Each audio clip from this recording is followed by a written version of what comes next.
What's up everyone? My name is Chef Willie G and today we're going to be cooking one of my childhood favorites, Sudado De Res or beef stew with my favorite cut of meat, short rib.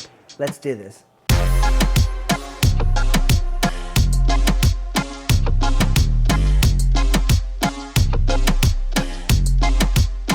All right, so we're going to start off with short rib, one of my favorite cuts of meat. My mother usually makes this recipe. This is a Colombian-based recipe. It's made with flank steak instead. But I find the flank steak, you know, if you don't cook it properly, it can be a little stringy and chewy, and you know, we don't want that. So now this is better when you pre-season it and leave it for a couple days in the fridge. You know, you really get all that flavor. A little bit of freshly ground pepper. All right. We're gonna get a pan going, medium heat, enough oil to coat the bottom. Make sure you wait till it heats up a little bit, because if not, it's gonna stick to the bottom of the pan. Now always remember, when you start to see a little smoke, it's ready to go. Don't overcrowd the pan. Our goal here is to get a nice brown sear on all sides. That's what you want. That's what you're looking for. Once you have all the sides seared, you want to add the other batch back into there, and then we're going to add our stock. So we're adding a quart worth of stock. I use chicken stock. You can use beef stock. So I'm going with 1 full quart of chicken stock, and then to this chicken stock we're going to add 2 bay leaves. My favorite. And then we're going to bring this up to a boil. Once we bring this up to a boil, we're going to drop the temperature and we're going to let it cook for at least an hour and a half, or until it starts to become tender. Not fully tender, almost there. So once it comes up to a boil, we're going to cover it and we're going to let it cook on low for about an hour and a half. You want to check it, make sure that you have enough liquid in there and it's not running out of liquid. And we want to make sure it's not super soft. So an hour and a half is pretty good time for this cut of beef. So now that we have our beef going, which takes the longest, let's cut up our vegetables. Let's start off with some tomato. My mother says don't use too many, so we're just going to use 1. The recipe will be on the bottom. And while you're at it, if you like this video, like it, subscribe, follow, set alerts, just follow us. All right, so let's take off the end right there. Nobody wants that. And we're just gonna go and just like a small dice. Nothing crazy. This is a beautiful tomato.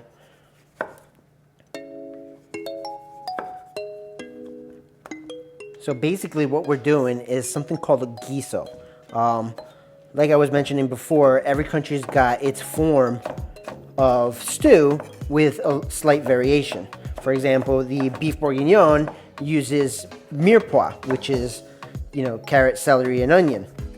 In Latin American case, we use something called guiso, which consists of tomatoes, onions, and garlic. That's basically the foundation of your flavor. So we'll give it a quick dice.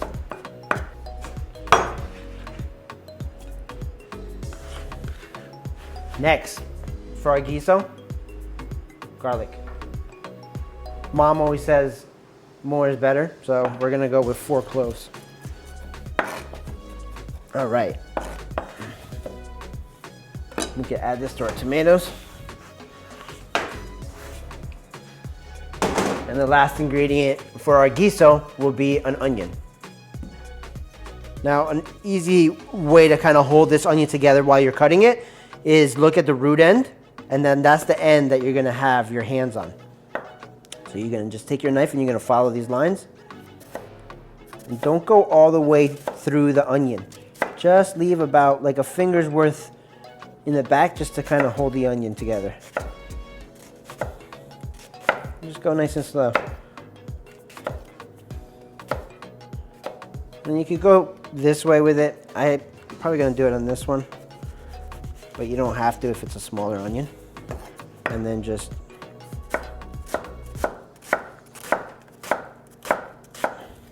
there you go, you get nice small dices. If you see any big pieces, you can just kind of run your knife through it, but that should be good. Let's double check on this meat, make sure that that flame is still on. You should just see bubbles here and there. This is a light simmer, so this is okay. And this is what you're looking for. You want to make sure that you still have liquid in the pan. You are going to see oil and fat, but that's okay. So traditionally, this dish calls for a papa criolla, which is a Colombian variety of the yellow potato. The only difference is that that potato is super creamy, it's super delicious, and it only grows in Colombia. So for now, we could just use Yukon Golds. So these are a good size Yukon Golds.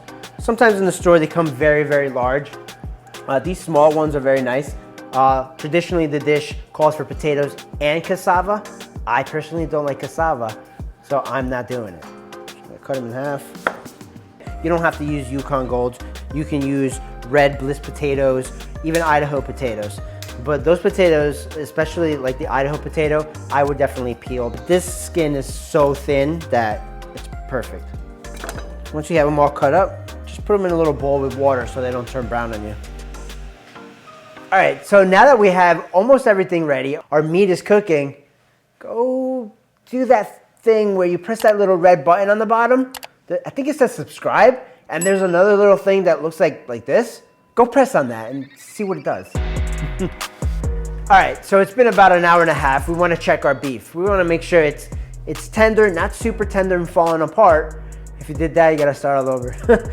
We want to check our beef and make sure it's fork tender and that the water or the liquid hasn't reduced a lot. So let's check it out.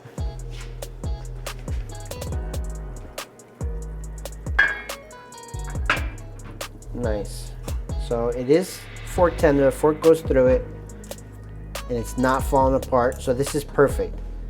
If you see that it's super reduced, just add a little bit more stock. We just have to have enough stock in it to cook our potatoes and the rest of our vegetables. But remember, we don't want soup, we want a stew. All right. So at this point, we can add our guiso.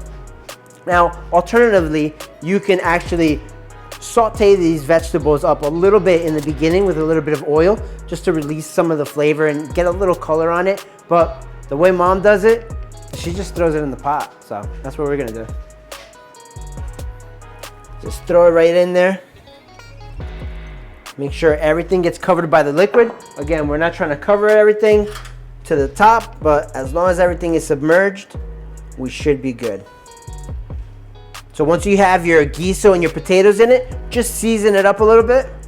A half a teaspoon of turmeric, a teaspoon of granulated garlic. We're gonna stir that up, and we're gonna taste this for salt. Again, you can salt at the end, but it's always good to salt during the cooking process also.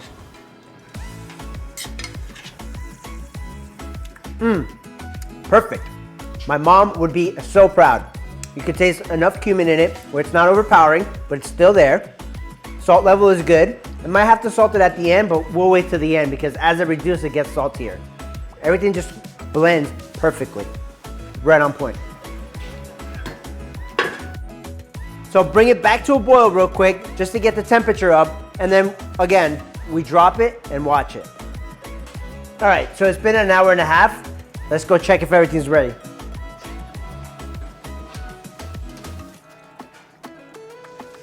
So if you notice, it's not very loose, it's thick. So all that guiso broke down and it thickened it up. Not only that, but the potatoes released their starches and they added some thickness to the dish.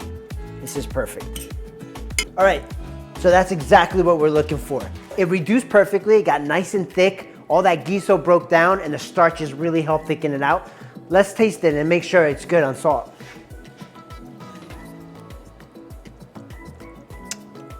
Money, delicious, money, perfect. It reduced nicely, so the salt level is really nice. You still taste that cumin in there, and that bay leaf adds a little bit of freshness. It's perfect. Let's plate this up.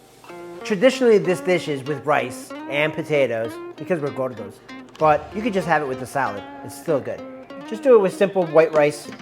Make sure you fluff it before you serve it. So we're putting it in the bowl in this little cup just to A, get a good portion size, and B, we pat it down and we use it for presentation purposes.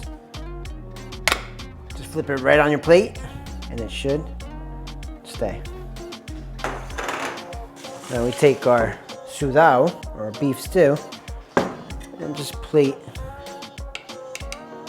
beautiful, nice pieces of short rib. Go around, and then we put some potatoes right in between. That rice will take up all that sauce. Be so delicious. And just clean your plate. Just finish with some cilantro, and boom.